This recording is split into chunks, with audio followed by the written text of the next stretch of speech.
adoro listas. Você gosta de listas? Um dos meus passatempos de criança era decorar listas, como por exemplo, as cores do arco-íris, os 7 pecados capitais, e nessas minhas listas também tinham as 7 maravilhas do mundo. E é sobre essas maravilhas que a gente vai falar hoje.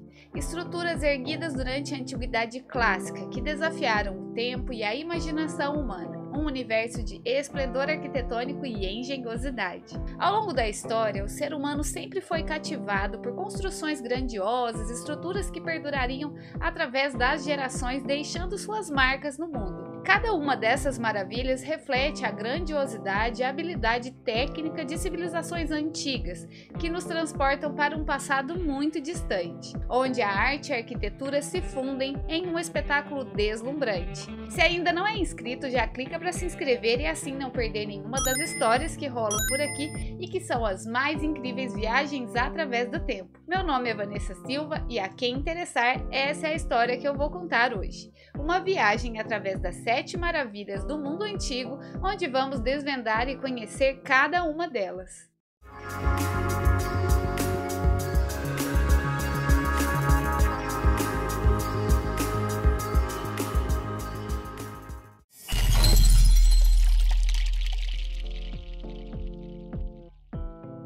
A lista original das 7 maravilhas da antiguidade é um testemunho de grandeza e da habilidade criativa das civilizações antigas. Ela é atribuída ao poeta e escritor grego Antípatro de Sidon, lá no século IV antes da Era Comum.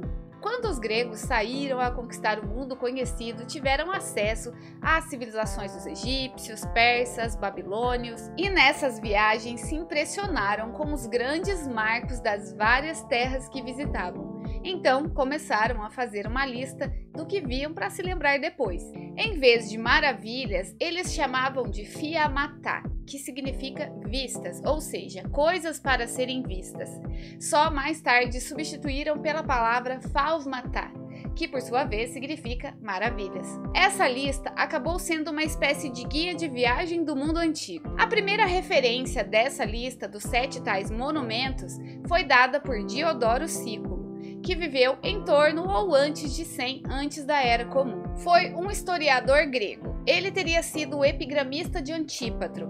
Um epigramista é alguém que consegue, em forma de poema curto e conciso, descrever de forma vívida e cativante as peculiaridades, a atmosfera, ou seja, descrever um lugar, uma pessoa, enfim, qualquer coisa. Nesse caso, descrever de forma única e especial as particularidades que tornam um local memorável e significativo. Um outro observador, um século depois disso, que seria Filão de Bizâncio, engenheiro, inventor e autor grego, também escreveu um breve relato com o título As 7 Vistas do Mundo. Mas desse relato, um manuscrito incompleto sobrevivente concordava com apenas 6 dos 7 lugares da lista de Antípatro. Bom, e daí essa lista ganhou reconhecimento mundial como uma seleção das estruturas mais impressionantes.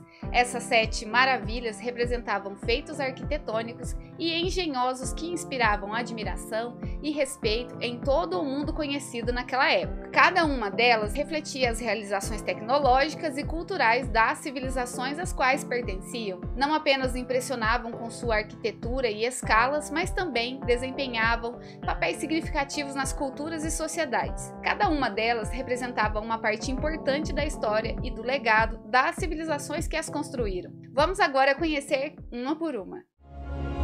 Grande Pirâmide de Gizé. Construída pelos egípcios, a Pirâmide de Quéops, Grande Pirâmide de Gizé, ou simplesmente Grande Pirâmide, é a mais antiga e a maior das 3 pirâmides da necrópole de Gizé, na fronteira de Gizé, no Egito. Ao contrário do que muita gente pensa, é apenas a Grande Pirâmide de Gizé e não todas as 3 que faz parte da lista original das 7 maravilhas do mundo antigo. É também a única das maravilhas que ainda está de pé. Estudiosos da cultura egípcia acreditam que a pirâmide foi construída como um túmulo durante a 4ª dinastia egípcia para o faraó Quéops.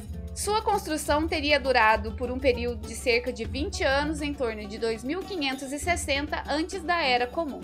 Inicialmente com 146,5 metros de altura, a Grande Pirâmide permaneceu a estrutura mais alta do mundo por mais de 3.800 anos, até a Idade Média, quando em 1311 a Catedral de Lincoln, na Inglaterra, chegou à sua altura máxima de 160 metros. Com a erosão e vandalismos, a altura atual da pirâmide é de 138,8 metros e sua massa é estimada em 5,9 milhões de toneladas. Originalmente, a Grande Pirâmide era coberta por um invólucro de pedras polidas que formavam uma superfície exterior lisa, que brilhava sob a luz do sol. Esta é uma simulação do que ela foi em todo o seu esplendor. O que é visto atualmente é a estrutura do núcleo da pirâmide. Algumas das pedras do revestimento que cobria a estrutura ainda podem ser vistas em torno da sua base. Milhares de pessoas visitam a pirâmide o tempo todo. E uma coisa curiosa é que a entrada para visitação na pirâmide é uma abertura conhecida por Túnel dos Ladrões. Esse túnel foi criado no ano 820 pelos trabalhadores do califa Al-Mamun, e para isso usaram um ariete. Não é possível visitar e entrar em todos os pontos da Grande Pirâmide, o acesso é limitado, passagens e câmeras dentro da pirâmide são inacessíveis aos visitantes por motivos de preservação e de segurança. Além disso, a estrutura interna é complexa e inclui corredores estreitos e passagens baixas, o que tornaria a exploração completa e aberta ao público impraticável. Existem muitas teorias sobre como ela teria sido construída, muita discordância, e é tanta coisa que a gente teria que fazer um vídeo só sobre a história da pirâmide para conseguir contar tudo. Mas isso fica para um outro vídeo. Vamos agora para outra maravilha. Jardins Suspensos da Babilônia.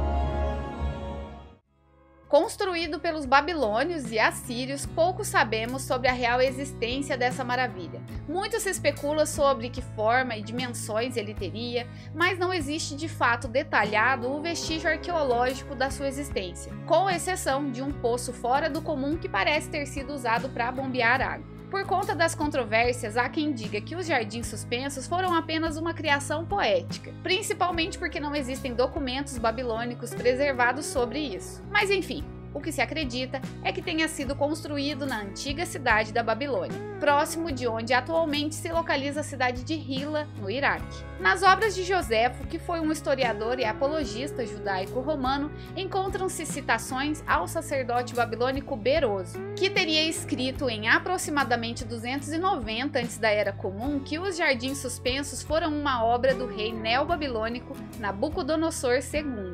De acordo com descrições reunidas em estudos, lendas e teorias transmitidas através dos séculos, esses jardins eram compostos por uma série de terraços elevados construídos em diferentes níveis e sustentados por colunas e arcos. Cada terraço era coberto por uma camada de solo fértil e plantas exuberantes, criando uma paisagem exótica e magnífica. As plantas incluíam árvores frutíferas, flores coloridas e até mesmo palmeiras altas. Para garantir que esses jardins fossem irrigados adequadamente, havia um engenhoso sistema de canais e dutos de água instalado, que também era considerado um exemplo notável de arquitetura e engenharia hidráulica da época. Se os jardins existiram de fato, foram destruídos em algum momento após o século I.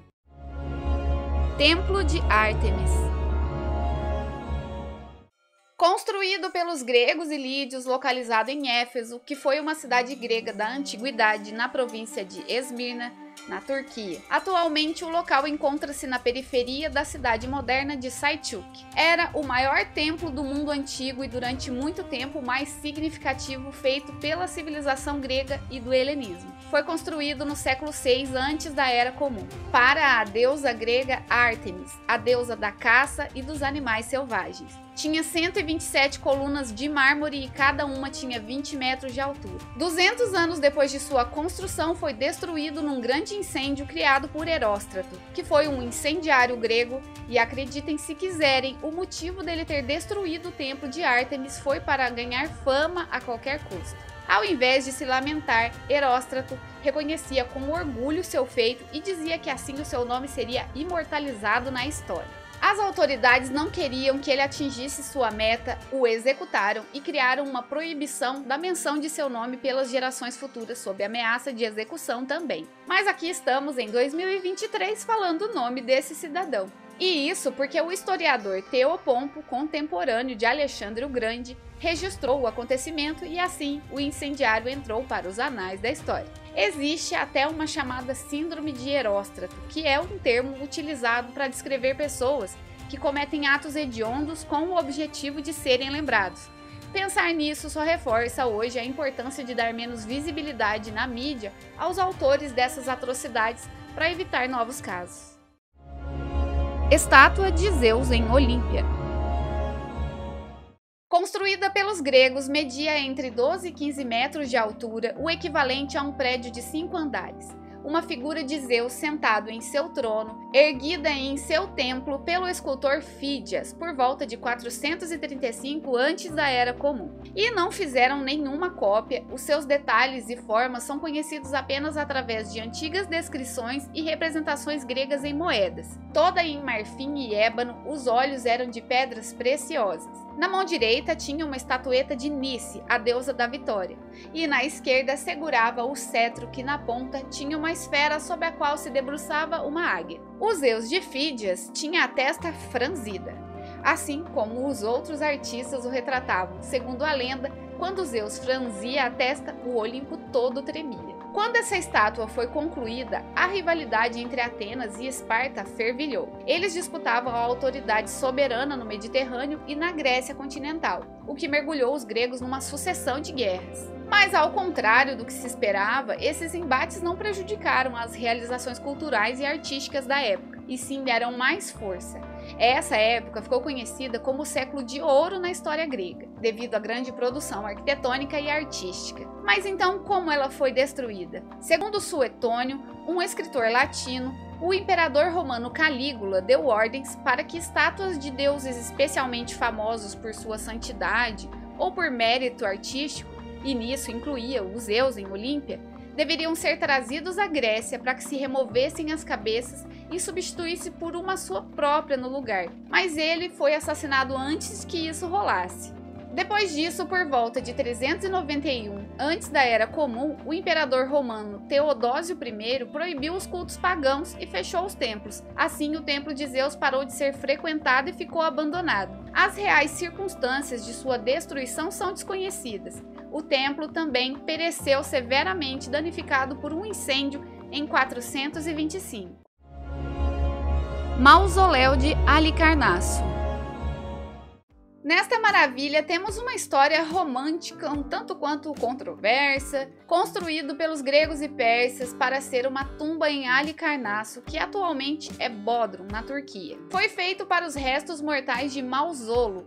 Ele foi um sátrapa do Império Aquemênida, uma espécie de governador, e Artemísia II de Cária, sua irmã e esposa. Quando Mausolo morreu, deixou Artemísia de coração partido. Como um tributo a ele, ela decidiu construir a mais bela e fabulosa tumba do mundo então conhecido. A estrutura foi desenhada pelos arquitetos gregos Sátiro e Pittis. A tumba foi erguida em uma colina, tendo uma vista panorâmica da cidade e media aproximadamente 45 metros de altura. E cada um dos seus 4 lados foi adornado com relevos criados por um escultor grego, sendo eles Briaxis, Escopas de Paros, Leucarés e Timóteo. Uma escada cheia de leões de pedra levava ao topo da plataforma. Por toda a parede exterior havia muitas estátuas descrevendo deuses e deusas. Nos cantos, guerreiros de pedra cavalgando guardavam a tumba. A seção que continha a tumba propriamente dita era coberta de esculturas em relevo, exibindo cenas da mitologia e da história grega. No topo da seção da tumba, 36 colunas, 9 de cada lado, se erguiam, entre cada coluna outra estátua. O telhado, terço final da estrutura, era uma pirâmide.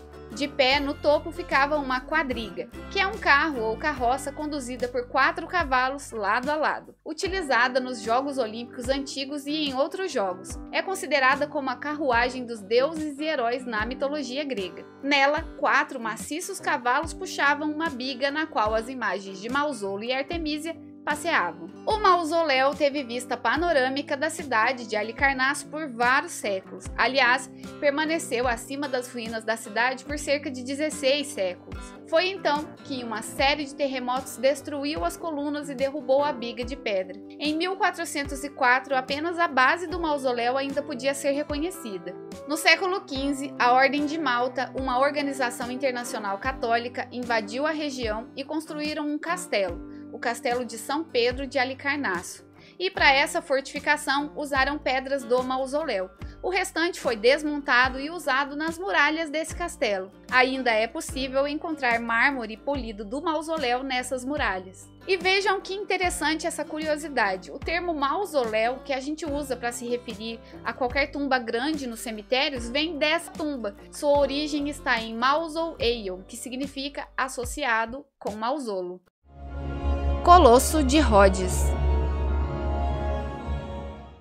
Esse monumento foi construído pelos gregos e foi uma estátua do titã deus do sol da mitologia grega Hélios, erguido na cidade de Rhodes, na ilha de mesmo nome por Carés de Lindos, um escultor grego. A sua construção foi em comemoração pela vitória de Rhodes contra o governante macedônio Antígono Monoftalmo. A maioria das descrições diz que o colosso media aproximadamente 33 metros, mais ou menos o tamanho da Estátua da Liberdade, o que o tornava uma das estátuas mais altas do mundo antigo. Seu pedestal era feito em mármore branco com cerca de 15 metros de altura, e a estátua era feita de bronze e ferro, material que teria sido forjado de várias armas que o exército de Demétrio deixou para trás. Quanto à pose da estátua, seus detalhes, o que trazia nas mãos, é tudo muito incerto e existem algumas suposições. A estátua ficou de pé por 54 anos, até que Rhodes foi atingida por um terremoto em 226 antes da Era Comum. Nessa ocasião, a estátua teria se quebrado nos joelhos e caído no chão. Segundo o historiador, geógrafo e filósofo grego Estrabão, os restos ficaram no chão por mais de 800 anos e, mesmo quebrados, eram muito impressionantes. Milhares de pessoas ainda viajavam para vê-los. Depois disso, segundo a crônica de Teófanes, o Confessor, que foi um cronista e monge asceta bizantino, a estátua foi derretida e vendida a um comerciante judeu de Edessa, que carregou o bronze em 900 camelos. Embora não se tenha uma certeza exata do local onde o colosso se localizava, em dezembro de 2015, um grupo de arquitetos europeus anunciou que tinha planos de construir um novo colosso moderno na entrada do porto. A nova estátua teria 5 vezes o tamanho da original e incluiria um centro cultural, uma biblioteca, uma sala de exposições e um farol. Mas até agora são só projetos no papel. Farol de Alexandria.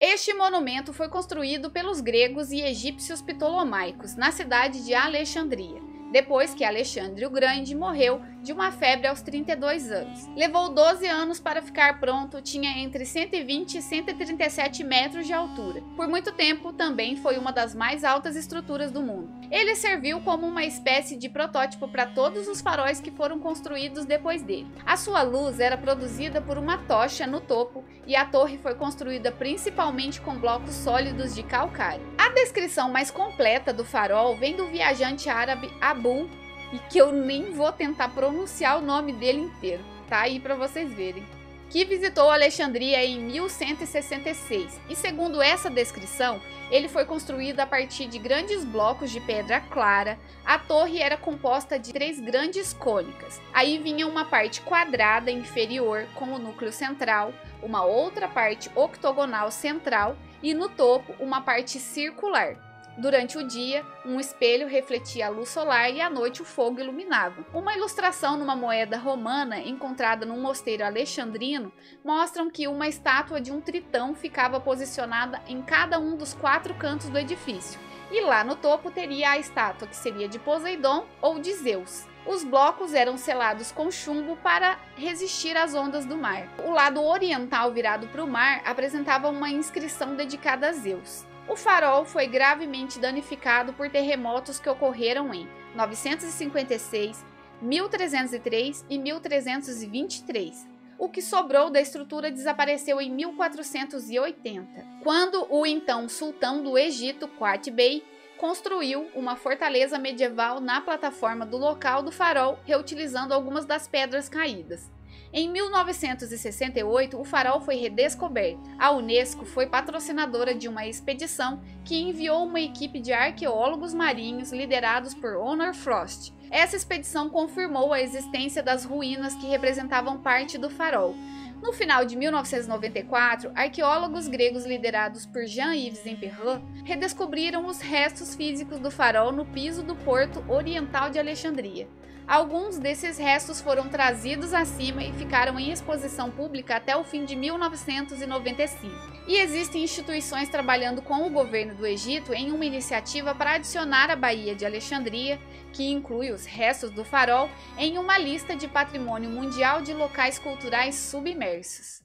E aqui chegamos ao fim da nossa viagem pelas 7 maravilhas do mundo antigo, e ao concluir essa jornada, conseguimos ter uma dimensão de quão magníficas e impressionantes essas construções foram em suas épocas.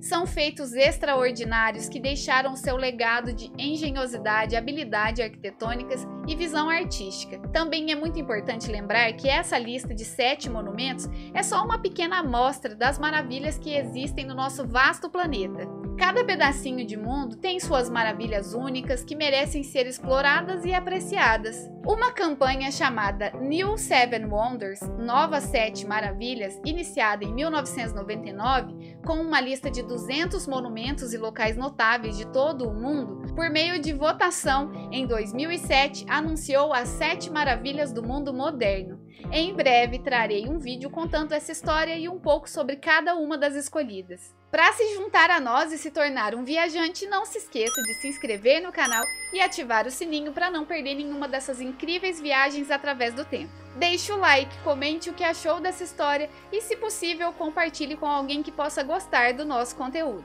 Vou deixar na descrição do vídeo as fontes de onde criamos o roteiro de hoje. Eu fico por aqui, uma ótima semana para todos vocês e até a próxima história!